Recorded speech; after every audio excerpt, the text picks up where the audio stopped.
Welcome to the Ultimate Season 1 Feral Druid PvP guide. This build here that I am going to showcase is built around the class tuning which took place at the start of Season 1.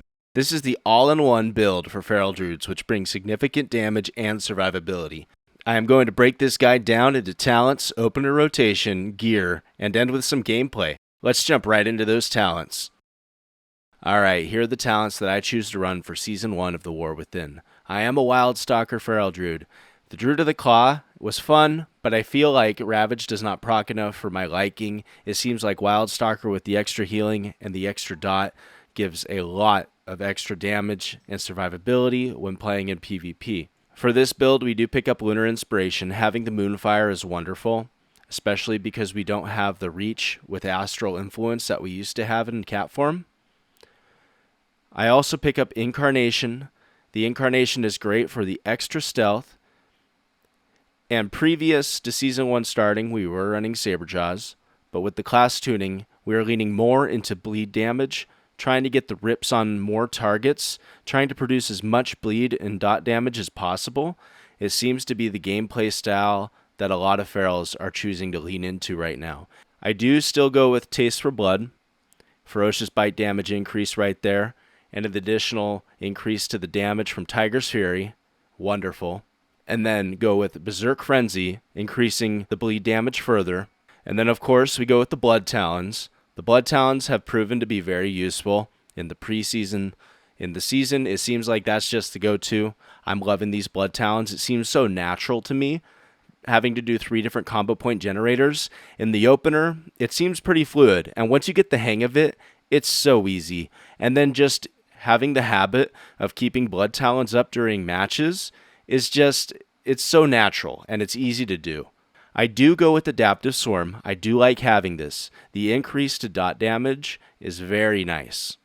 And then I go with Tireless Energy to increase the maximum energy and the regeneration. It does seem like Feral Druid is kind of starved throughout this season. It seems like it's hard to find energy sometimes, but the Incarnation is going to help with that. Tireless Energy is going to help. Still, you need to manage your resources and do the best that you can. Tireless Energy helps a little bit with that. And then Sabertooth, increasing the damage of your Ferocious Bite and the bleeds on a target. It works out very nice. Over here, as a standard, I pretty much always run Remove Corruption.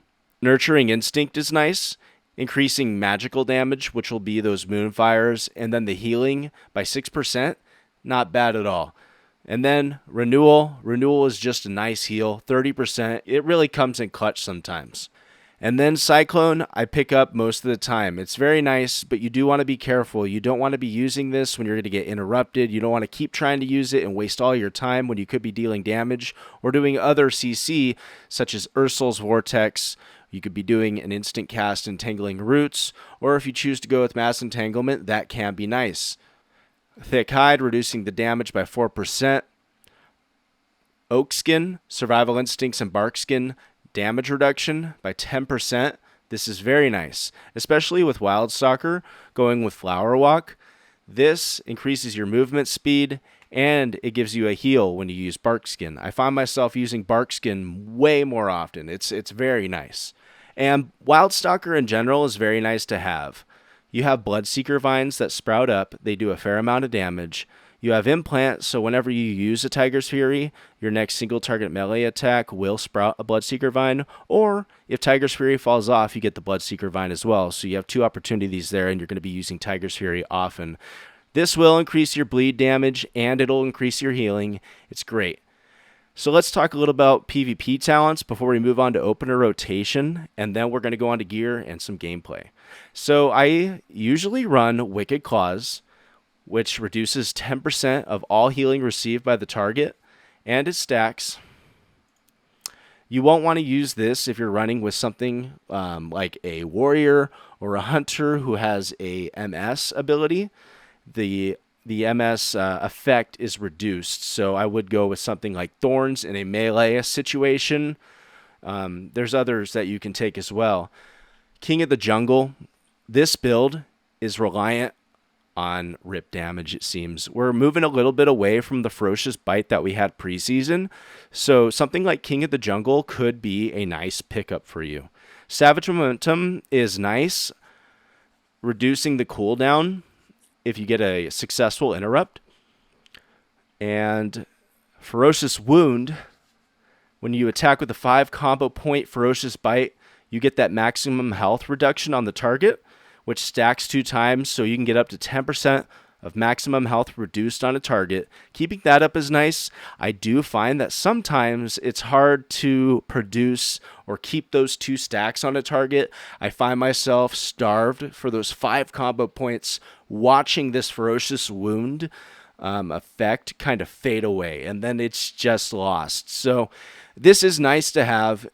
Wonderful. I do run it, but it is hard to keep up sometimes on a target. Strength in the Wild just seems to be my regular go-to. It increases the maximum health while you're in bear form, and you gain rage when you enter bear form. So this is nice when you want to use something like your Frenzied Regeneration. Iron Fur is a little more expensive, so you won't be using Iron Fur very easily. 40 rage, you're going to be sitting in bear form for a while to get that, but Strength of the Wild, definitely a pickup. Let's move on to the opener and rotation. Alright, here's the opener I use with this build in PvP. First off, I start with Tiger's Fury in Stealth. Then I will Rake, Feral Frenzy, Adaptive Swarm, Moonfire, Incarn, Rip, Shred, got 5, Blood Talons up, Ferocious Bite, and then I could do a Brutal Slash, Ferocious Bite, Moonfire, get another Rake on the target, Ferocious Bite, Rip, or Moonfire, Ferocious Bite, Shred, Ferocious Bite, and I'm taking it slow here. Put a new, well, I let the Blood Talons run off, but in general, and I'm trying to discuss this while it goes so it's not the most fluid, but in general, that's how it works. You want to make sure that you have your Blood Talons on at always. Remembering Shred is an expensive ability to use, so you will favor Brutal Slash, which is 25 compared to the 40 from Shred. And make sure that you're using something like Brutal Slash, Rake, Moonfire, your 3 separate combo point generators to get the Blood Talons up. Using Tiger's Fury before you Rip will snapshot it, increasing the damage. Same with Incarnation. So here you go. We got the Blood Talons up from my Rake, Brutal Slash, Moonfire. Adaptive Swarm increases the bleed damage as well. Good damage. It's awesome. So this is pretty much it. You want to keep your bleeds on the target. You want to make sure that you have Blood Talons at all times. Pretty standard. Once you get the habit formed, it's not that hard. You get used to it.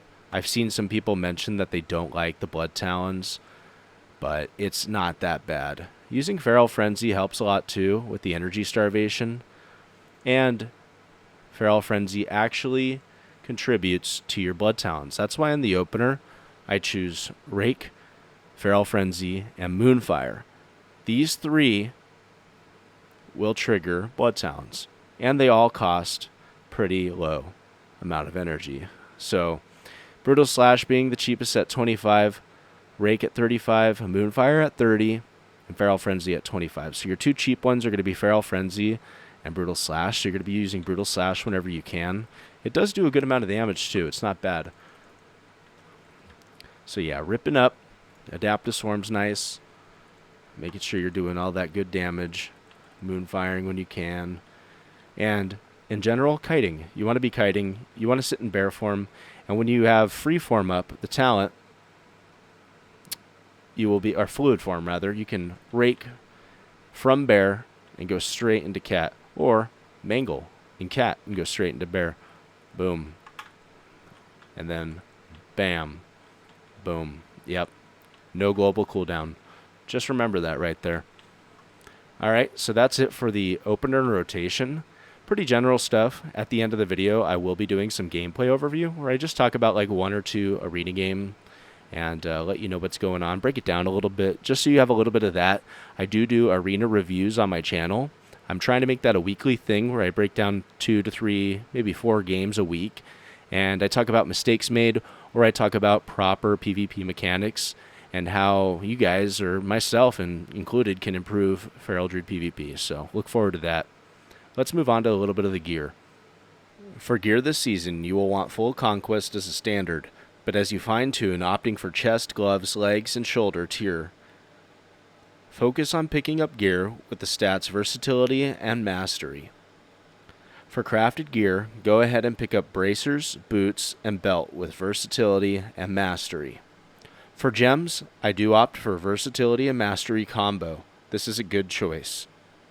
For enchants, use the following: cloak, whisper of silken speed; chest, storm rider's agility; bracers, chant of armored speed; belt, shadowed belt clasp; legs, stormbound armor kit; boots, scout's march; rings, mastery; weapon, authority of radiant power.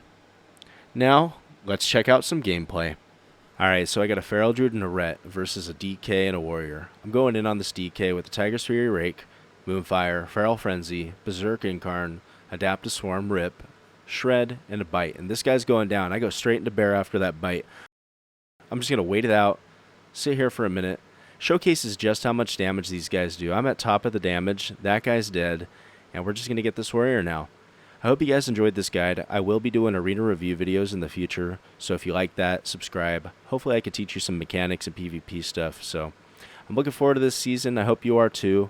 Put a lot of hours into Feral Druid, and I'm trying to climb this season, and I hope you watch it with me. I will be live streaming and posting more video content. I'll see you guys in the next one. Peace.